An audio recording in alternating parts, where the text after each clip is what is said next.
أعوذ بالله من الشيطان الرجيم. بسم الله الرحمن الرحيم. الحمد لله رب العالمين، والصلاة والسلام على أشرف الأنبياء والمرسلين وعلى آله وصحبه أجمعين. سبحانك لا علم لنا إلا ما علمتنا إنك أنت العليم الحكيم، ولا حول ولا قوة إلا بالله العلي العظيم. اللهم لا سهل إلا ما جعلته سهلا، وأنت تجعل الحزن والصعب إذا شئت سهلا. رب اشرح لي صدري ويسر لي أمري واحلل عقدة من لساني يفقهوا قولي. حسبنا الله ونعم الوكيل، حسبنا الله ونعم الوكيل، حسبنا الله ونعم الوكيل، ولا حول ولا قوة إلا بالله العلي العظيم. السلام عليكم ورحمة الله تعالى وبركاته. Alhamdulillah, jazakumullahu khairal jazak. Saya ucapkan kepada fadil tuan pengerusi majlis, pengerusi surau, tuan-tuan imam, tuan-tuan bilal, ahli jawatan khusus surau asy-syakirin, para alim ulama, ibu-ibu, ayah-ayah, abang-abang, kakak-kakak yang dirahmati Allah Subhanahu wa taala sekalian. Alhamdulillah, pada malam ini marilah sama-sama kita memanjatkan jutaan rasa syukur pada Allah, kerana pada malam ini, pada saat ini, pada waktu ini, kita masih lagi dipanjangkan usia oleh Allah. Hidup lagi kita, Alhamdulillah, kita tak mati lagi. Ada orang ada celik-celik dalam kubur dah, tapi kita Alhamdulillah celik-celik pagi tadi, celik-celik hidup lagi, Alhamdulillah. Dan hari ini Allah bagi kita peluang menjalani hidup kita seperti biasa. Dan malam ini Allah jemput pula kita hadir ke rumah Allah Subhanahu wa ta'ala. Dalam ramai-ramai orang kawasan ini, mungkin yang lain sibuk dengan kesibukan masing-masing. Tuan-tuan dipilih oleh Allah Subhanahu wa ta'ala menjadi Safwatul Mukhtarah, yang terpilih di kalangan yang terpilih pada saat dan waktu ini berada di rumah Allah Subhanahu wa ta'ala. Mudah-mudahan dengan segala nikmat Allah ini kita gunakan untuk lebih dekat dengan Allah Subhanahu wa ta'ala, insya-Allah. Tuan-tuan, ibu-ibu, ayah-ayah sekalian, malam ini saya datang bersama dengan tuan-tuan bukan dengan tujuan saya nak mengajar. Sebab kalau saya nak mengajar, saya pasti di hadapan saya ramai lagi orang yang lebih alim daripada saya, tok guru, para alim ulama, ayah-ayah yang lebih banyak pengalaman daripada saya. Saya pula yang sebenarnya kena mengaji dengan tuan-tuan. Tapi malam ini insya-Allah saya datang dengan tujuan untuk sama-sama kita kongsi ilmu Allah Subhanahu wa taala. Mudah-mudahan kalau saya silap mungkin tuan-tuan boleh tegur, insya-Allah. Ibu-ibu, ayah-ayah, tuan-tuan yang dirahmati Allah Subhanahu wa taala sekalian, tajuk yang diberikan kepada saya tengok poster baru petang tadi. Tengok poster, dia kata kisah sahabat Nabi. Saya tanya dekat Azam ini, nak cerita kisah apa? Dia kata ceritalah kisah Saidina Umar. Pukul berapa tadi? Pukul 6.30, pukul 6 lebih. Tak sempat nak buka kitab lah. Tak apalah, insya-Allah mudah-mudahan kita sama-sama lah kongsi kalau ada cerita kisah Nabi SAW ataupun kisah para sahabat, mudah-mudahan kita boleh tiru, insya-Allah. Bercakap mengenai para sahabat ni, para sahabat ridwanullahi alaihim. Para sahabat ni dia bukan calang-calang manusia. Para sahabat Nabi SAW adalah satu generasi yang mendapat pujian daripada Allah. Allah puji dan isytihar dalam Quran. Kita belum tentu lagi, tapi para sahabat Nabi radhiyallahu alaihim, kalangan muhajirin, kalangan ansar, orang yang mula-mula bersama dengan Nabi sallallahu alaihi wasallam dalam perjuangan ini, Allah Subhanahu wa taala puji dan isytihar dalam Quran. Dan Nabi sallallahu alaihi wasallam sendiri puji para sahabat sehingga disebut dalam hadis-hadis Nabi sallallahu alaihi wasallam. Dan kita umat yang terkemudian ini, bila kita membaca sirah Nabi, kita baca sirah Nabi sallallahu alaihi wasallam, sirah Nabi dia bukan kisah sejarah insan biasa. Kalau kita baca sejarah manusia-manusia biasa, biodata orang-orang hebat ni, setakat sejarah lah. Tapi kisah Nabi sallallahu alaihi wasallam, kisah Nabi bersama para sahabat, muamalah cara hidup Nabi sallallahu alaihi wasallam, dia sentiasa berlaku. Walaupun berlaku pada zaman Nabi, tapi keadaan tersebut, kisah tersebut, isu yang berlaku pada zaman Nabi akan tetap berlaku sehingga ke akhir zaman. Cuma watak je yang berbeza. Sebab tu banyak hukum hakam kita ambil istilah daripada sirah Nabi sallallahu alaihi wasallam. Para sahabat Allah Subhanahu wa taala sebut dalam Quran.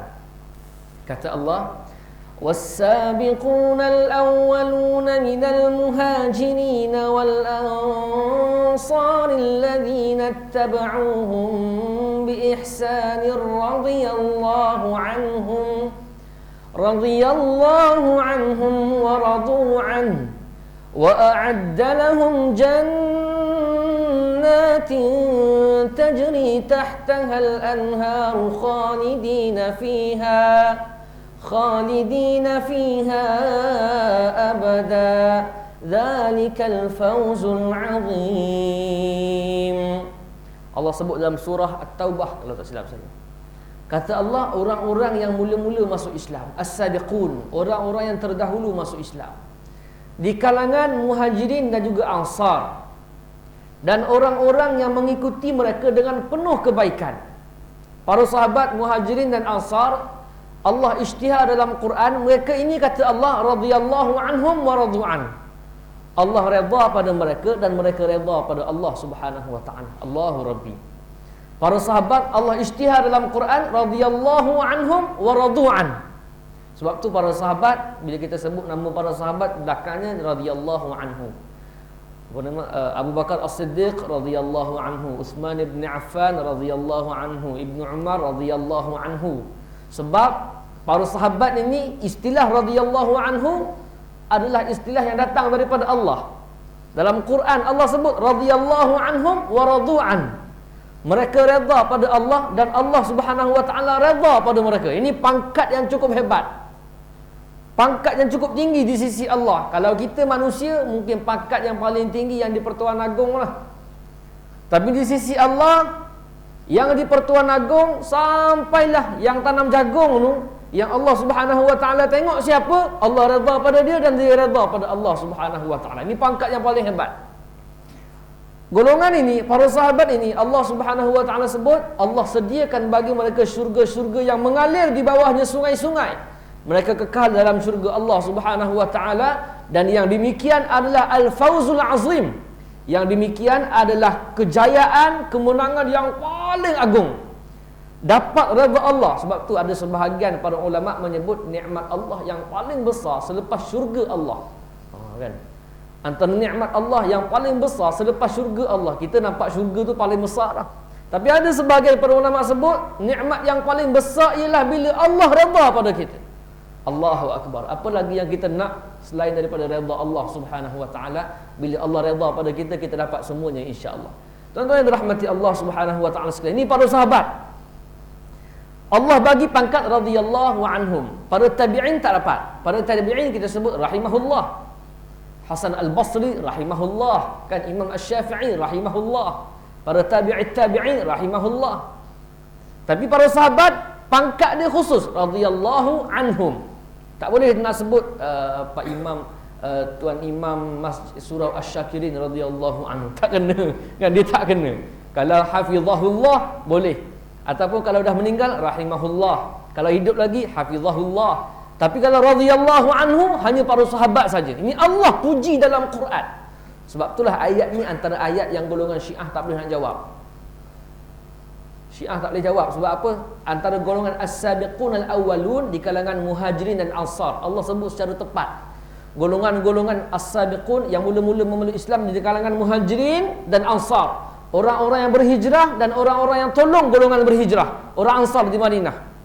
Golongan ini Allah puji dalam Quran. Kalau ada puak-puak Syiah mengatakan bahawasanya Abu Bakar kafir, dia mengkafirkan Abu Bakar, mengkafirkan Umar, mengkafirkan para sahabat, mengkafirkan Aisyah radhiyallahu anha, ummuna Aisyah.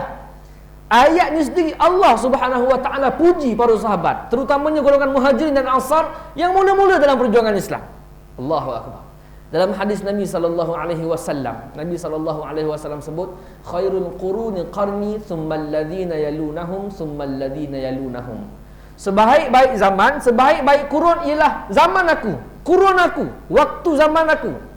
Kemudian zaman yang kedua yang paling baik siapa? Zaman para tabi'in, thumma alladhina yalunahum, thumma alladhina yalunahum. Zaman tabi'it tabi'in.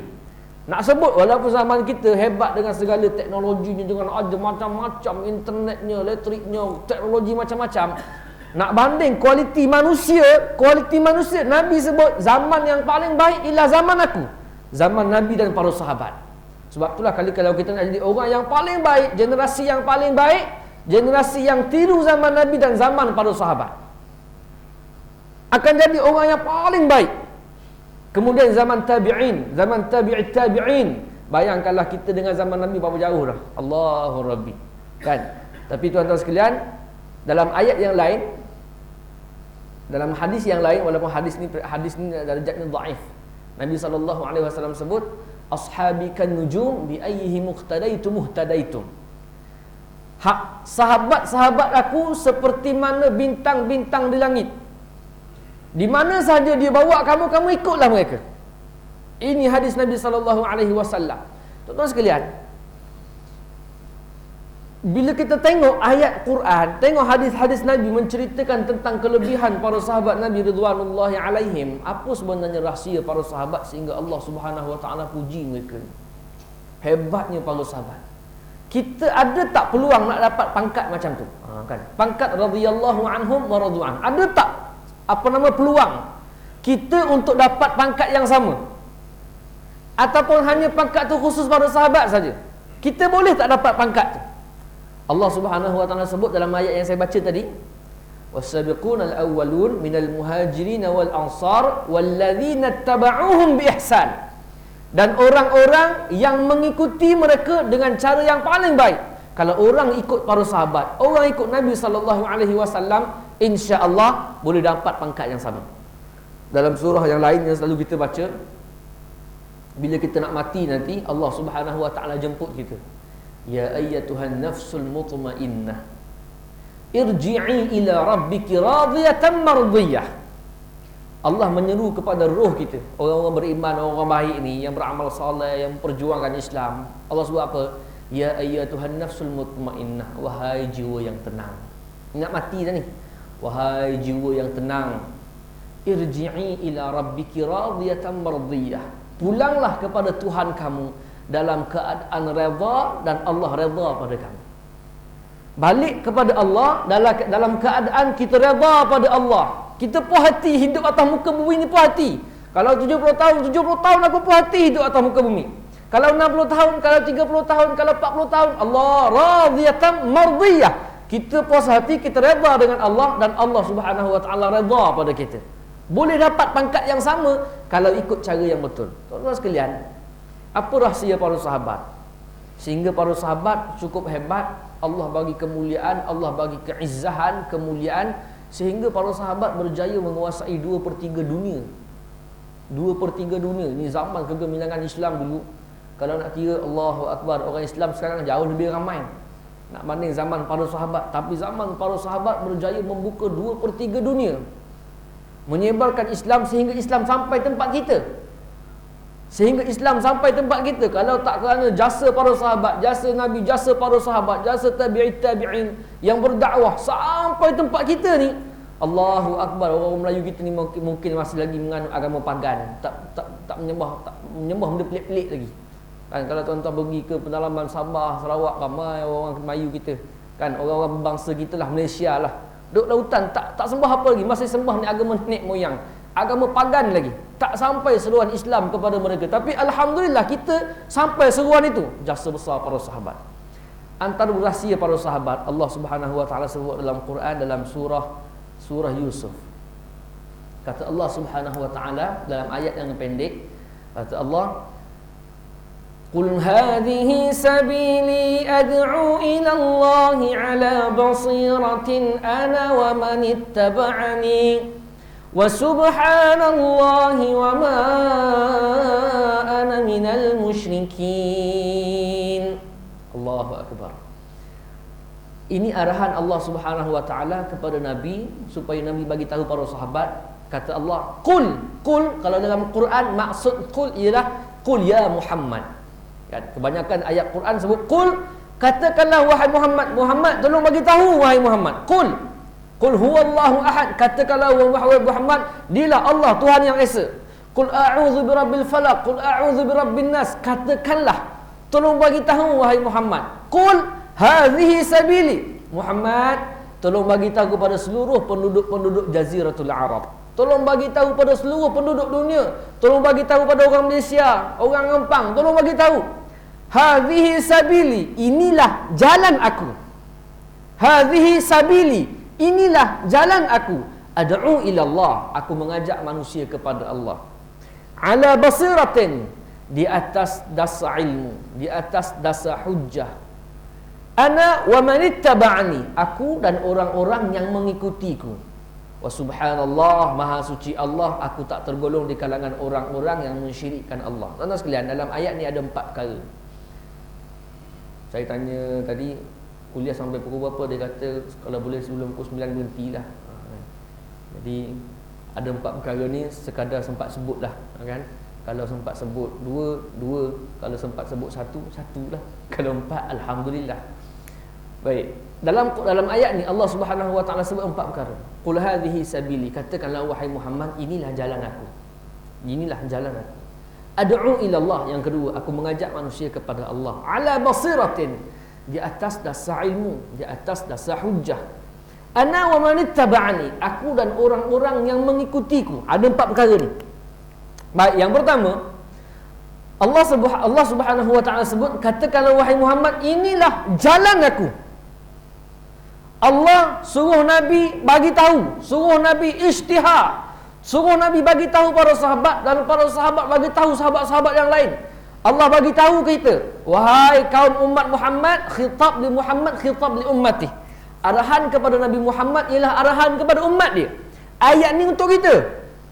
Hadhihi sabili, Allah suruh kita isytiharkan, inilah jalan aku, inilah cara hidup aku. Sabili bermaksud jalan Islam. Allah nak suruh kita rasa bangga dengan Islam, kita rasa mulia dengan Islam. Allah nak suruh kita rasa mulia dengan Islam. Ayat ni nak bagi tahu antara sebab kejayaan para sahabat ridwanullahi alaihim ialah jati diri para sahabat yang rasa mulia dengan Islam. Benda inilah yang semakin hilang dalam jiwa umat Islam sekarang. Orang Islam sekarang kenapa lemah? Sebab tak rasa mulia dengan Islam. Sayyidina Umar radhiyallahu anhu pernah sebut dalam satu kata-kata dia yang cukup hebat ketika membuka kota Palestin, dapat kunci kota Al-Quds tu. Sayyidina Umar sebut, nahnu qaumun a'azzanallahu bil Islam, famahma btaghaina al-'izzata bighairihi azallana Allah. Kami adalah satu kaum yang Allah muliakan dengan Islam. Orang Arab dulu orang tak pandang pun. Parsi, Rom, kerajaan besar dunia, orang tak pandang pun orang Arab ni duduk tengah padang pasir. Orang anggap macam orang Badui je. Tak ada tamadun, membaca tak pandai, menulis tak pandai. Ni tak ada kemuliaan. Kata Sayyidina Umar, kami adalah kaum yang Allah muliakan dengan Islam. Dengan sebab dapat Islam, dengan sebab rasa bangga dengan Islam, a'azzanallah, muliakan dengan Islam. Allah bagi kekuatan kepada umat Islam, berjaya membuka 2/3 dunia, berjaya mengalahkan tentera Rom, berjaya mengalahkan tentera Parsi, kuasa besar dunia macam Amerika sekarang, Jerman, Rusia dan sebagainya. Allahu akbar. Famahma btaghaina al-'izzata bighairihi, kalau kami cari yang lain selain daripada Islam, kalau orang Arab tolak Islam, azallana Allah, Allah hina kami.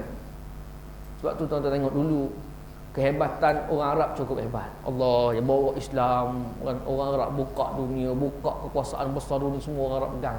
Tapi bila orang Arab tolak Islam, berpecah belah, ikut penjajah dan sebagainya, azallana Allah, Allah hina orang bangsa Arab. Tengok bangsa Arab sekarang, Allah nak cari, nak bersatu cukup payah, kan? Semangat asabiyah cukup kuat. Allahu akbar. Orang Melayu pun sama. Kalau nak mulia, mulia dengan Islam. Orang Cina pun sama. Kalau nak mulia, mulia dengan Islam. Orang India pun sama. Kalau nak mulia, mulia dengan Islam. Allah akan muliakan bangsa yang merasa mulia dengan Islam. Masalahnya sekarang kita, umat Islam kita sekarang tak rasa mulia dengan Islam. Tak rasa mulia dengan Islam. Rasa, kalau sebut Islam rasa macam, jangan sebut sangat Islam tu, kan? Jangan sebut sangat. Kita kadang-kadang kalau pergi shopping komplek, kadang-kadang pakai kopiah tu rasa macam, orang lain semua tak pakai kopiah, aku macam alim sangat lah pula pakai kopiah, kan? Rasa cabut sekejap, letak dalam beg. Tak rasa hebat bila pakai pakaian sunnah. Cakap tentang Islam tak rasa, bila orang cakap tentang Islam dia kata engkau cakap sikit cakap seagama, sikit cakap pasal agama. Orang yang rasa mulia dengan Islam, dia rasa apa saja yang dia nak buat, dia akan tengok Islam kata apa.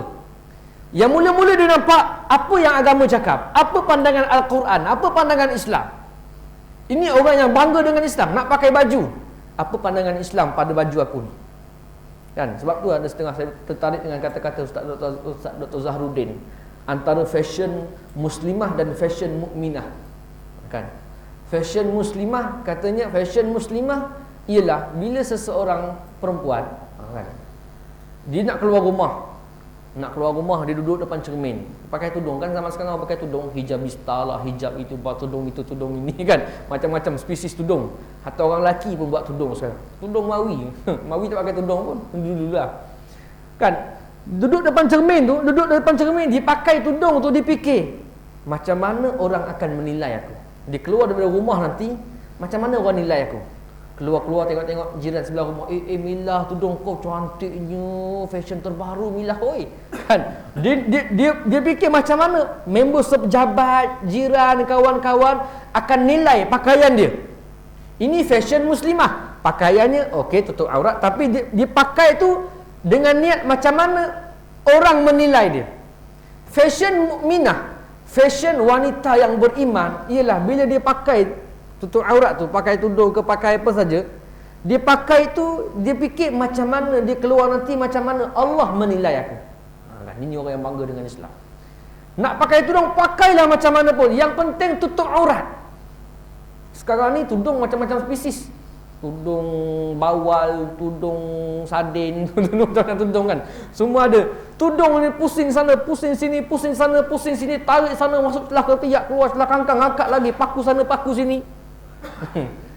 Paku pula dah apa benda, kerongsang, kan, apa nama, kerongsang lah. Pusing.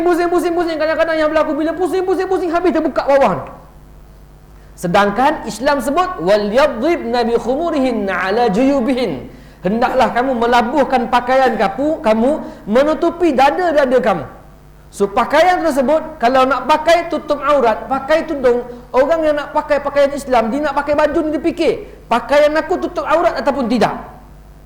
Kan, cukup syarat ataupun tidak. Nak belit-belit lah, yang penting tutup aurat, yang penting sempurna. Ini orang yang bangga dengan Islam. Dipikir apa yang Islam cakap, apa pandangan Islam, sesuatu perkara apa pandangan Islam.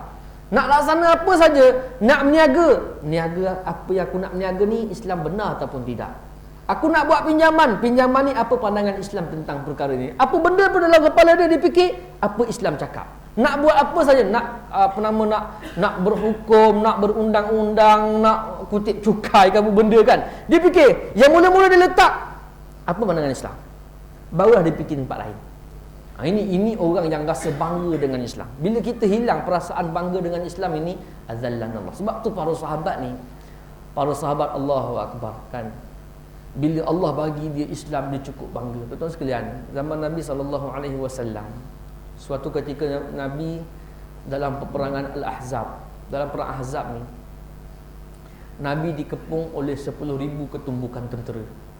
Dalam perang Ahzab tu 10,000 orang kepung Nabi. Ahzab ni maknanya, Ahzab adalah perkataan jamak daripada perkataan Hizbun. Hizbun ni maknanya puak, golongan. Dalam bahasa kita sekarang disebut parti lah, parti kan, Hizbun. Ahzab maksudnya parti-parti.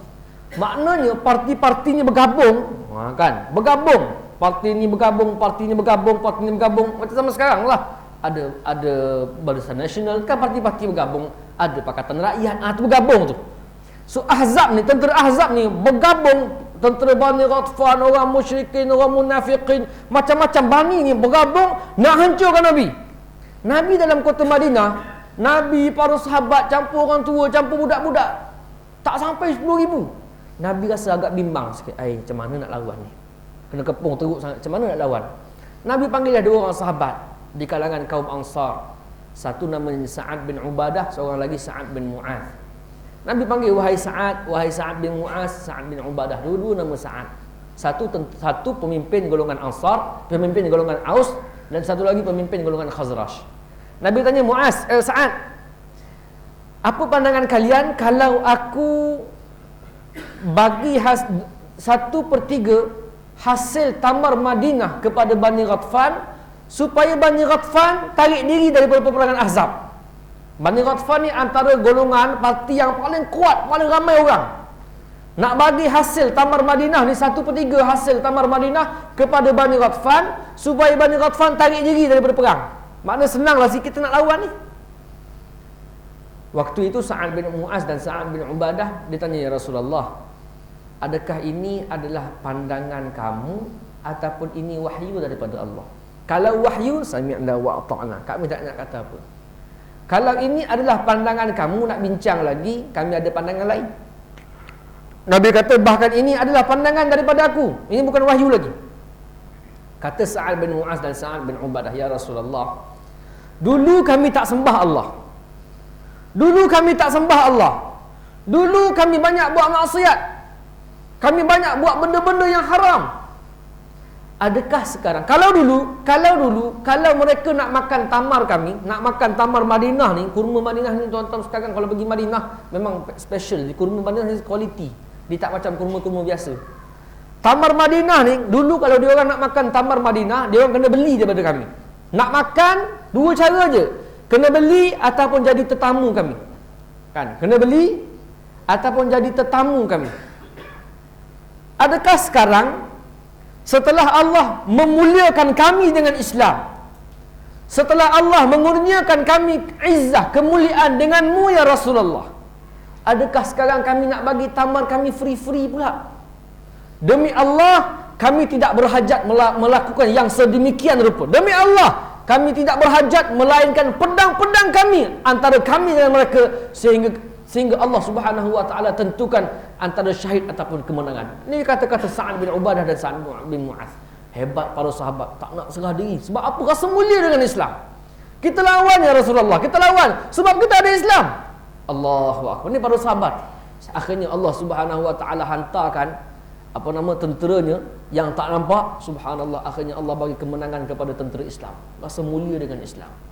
Dalam kisah yang lain tuan-tuan sekalian, saya pernah cerita kisah ni. Allah alam pun dengar kat mana cerita dalam peperangan Al-Qadisiyah. Peperangan Al-Qadisiyah ni peperangan yang dipimpin oleh Sa'ad bin Abi Waqqas. Peperangan Al-Qadisiyah ialah peperangan untuk membuka kota Parsi. Membuka antara kuasa besar dunia ketika itu Parsi. Tentera Islam yang jumlahnya hanya lebih kurang 30,000 orang berhadapan dengan tentera kerajaan Parsi yang dipimpin oleh Rustum, jumlahnya 280,000 orang. 30,000 lawan 280,000. Bila tentera Islam sampai ke sempadan kerajaan Parsi, Rustum waktu itu, Rustum ni panglima tentera Parsi, bukan raja lagi, baru ketua panglima dia, general dia paling besar. Rustum ni hebat, memang cukup hebat. Diceritakan dalam kitab-kitab tarikh, kitab-kitab sirah, Rustum ini tentera dia 280,000 orang bawah dia, dengan peralatan yang cukup hebat. Macam sekarang lah, kalau kita lawan Amerika, Allah nak lawan dengan kuasa ketenteraan macam tentera Israel sekarang, paling hebat teknologi. Waktu itu disebut dalam kitab tarikh, kemah Rustum saja cukup besar, dia panggil istana. Kemah tentera dia tu dipanggil istana, dihampa kapet. Mahkota Rustum tak boleh pakai atas kepala, mahkota Rustum kena gantung atas siling, sebab besar sangat. Mahkota besar sangat. Allahu akbar. Waktu tentera Islam sampai ke sempadan kerajaan Parsi, Rustum hantar wakil dia jumpa dengan Sa'ad bin Abi Waqqas. Kata wakil dia, wahai Sa'ad, panglima kami ajak jumpa. Ni korang datang tempat kami ni, apa cerita? Nak buat apa ni? Datang ke Parsi ni. Apa cerita? Nak perang ke? Kamu cuma 30,000 orang ni. Panglima kami ajak jumpa, ajak buat pertemuan, hantar rombongan kamu. Akhirnya bila balik utusan tersebut, Sa'ad bin Abi Waqqas tanya kawan-kawan dia, tanya tentera-tentera dia, wahai tentera-tentera aku, siapa yang nak ikut aku, kita jumpa dengan Rustum. Kita jumpa dengan Rustum. Masing-masing angkat tangan. Wahai Panglima Sa'ad, kami nak ikut kamu wahai Panglima Sa'ad. Kita pergi ramai-ramai, kita tunjuk kita tak takut. Tengah-tengah angkat tangan tu, tiba-tiba angkat tangan seorang lagi sahabat namanya Rubai bin Amir. Rubai bin Amir ni bukan panglima besar-besar. Dia ni prebet tentera biasa je. Prebet tentera biasa. Angkat tangan, dia kata, wahai Panglima Sa'ad, tak payah pergi ramai-ramai. Buang duit, buang karan je. Buang beras. Kan kata orang Sembilan, buang beras je. Tak payah pergi ramai-ramai. Padan seorang je aku, padan aku je. Ini psikologi perang perang psikologi. Kan? Tak payah pergi ramai-ramai. Kelas Rustom tu bukan kelas kamu, ni kelas aku je. Rustom tu pada jumpa dengan aku je. Tak payah pergi lah ketua kita. Nak lawan balik. Akhirnya bincang punya bincang, setuju. Rubai bin Amir pergi seorang. Rubai bin Amir pergi nak jumpa dengan Rustom, pakai baju besi yang compang-camping, baju reject. Kan? Pakai baju reject, baju besi yang reject tu, bawa tombak satu, pakai kuda tua. Naik kuda tua, yang kuda bukan nak berperang pun, kuda tua. Bawa nak pergi jumpa Rustom. Rustom dapat tahu rombongan tentera Islam akan sampai. Akhirnya dia kata apa? Wahai tentera-tentera aku, kita berhimpun sekarang, buat perbarisan, buat tunjuk segala habis kekuatan kita, kita sambut kerajaan, kita sambut tentera Islam. Kita tunjukkan kekuatan kita. Rustom arahkan tentera dia 280,000 orang berkumpul, berbaris, tunjuk kekuatan. Tunjuk segala kekuatan, tunjuk manjani, tunjuk lembing, tunjuk panah, tunjuk bazuka, tunjuk jet pejuang, tunjuk semua ni, kita kebal. Semua tunjuk supaya tentera Islam sampai semuanya kecut. Kan? Nak bagi balik. Berkumpullah 280,000 orang. Rustom tunggu dalam istana dia dengan segala hulu balang semua penuh. Tiba-tiba tengah tunggu, tiba-tiba datanglah sekonyong-konyong datang daripada jauh. Kedekuk kan.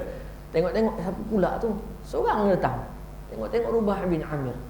Datang dengan kuda tua, bawa tombak satu, baju besi yang compang-camping, dah reject dah. Semua tunggu, tuan-tuan bayang, 280,000 orang berkumpul, bersiap siaga dengan sepenuh kekuatan menyambut seorang sahaja tentera Islam. Ni apa cerita ni? Kan? Nampak hebat tentera Islam pula, nampak hebat. Kalau kita sekarang lah, kan, kalau ada hari kemerdekaan ke, hari keputeraan ke, kan, keputeraan raja, ni tentera semua berhimpun ramai-ramai dengan kata kebal, berkumpul, berdiri tengah panas. Sebab apa? Sambut raja. Sambut raja. Macam itulah rupanya. Hebatnya Rubai bin Amir, tentera biasa, disambut oleh 280,000 orang. Allah ni ada izzah, dia ada kemuliaan dia. Sampai depan-depan Rubai tengok-tengok, dia tengok ada kapet. Kan dia hampa kapet kan. Rubai tengok, dia kata, oh ada kapet. Dia pun naik atas kapet dengan kuda-kuda sekali. Kan? Ni something tak something. Dengan kuda-kuda dia atas kapet. Kuda-kuda. Kotor habis kapet tu. Semua marah. Ni habis, tentera kata turun, celaka kamu turun. Tunjuk something kat sini. Dia orang tak boleh bunuh. Sebab undang-undang utusan tidak boleh dibunuh.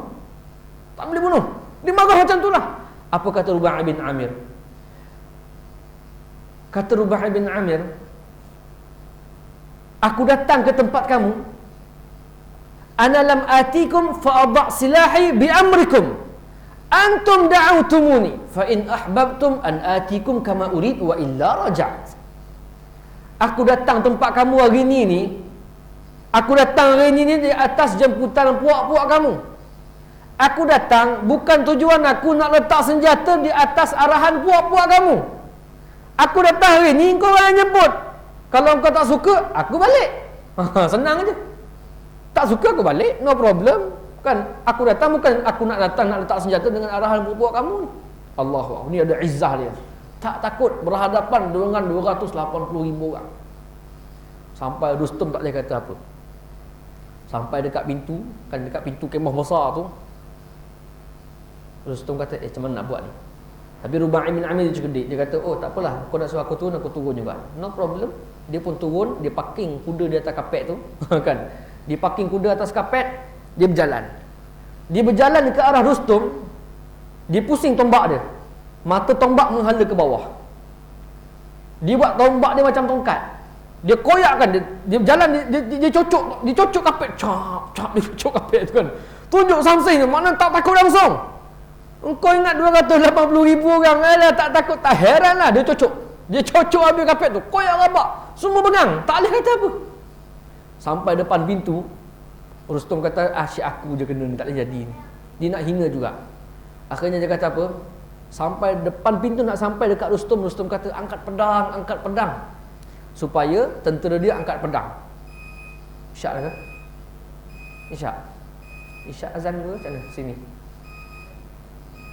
Azan dulu ke mana? Biasa-biasanya azan dulu. Azan dulu